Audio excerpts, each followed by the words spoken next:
Hi guys, welcome back to my channel. In this video, I'm going to show you how to buy Aria AI token on Binance Alpha. So Aria AI token just get this on Binance Alpha.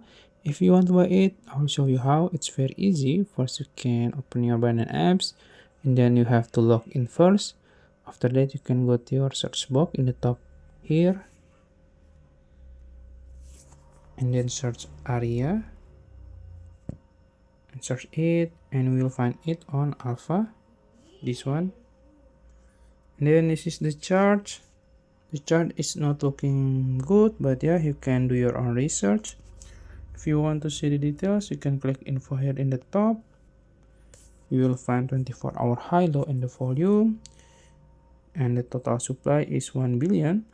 You can also check their social media and their website, and you can also check the audit here. You can read it, and if you want to buy it, you can just simply click right here in the bottom. Then you can choose instant. You can swap your USDT or other token to Aria, or you can choose limit order here. You can put the price here, it's up to you. This is just for example, and you can choose the amount here. So yeah, that's it. If you found this video helpful, please like this video and subscribe to my channel. Thank you.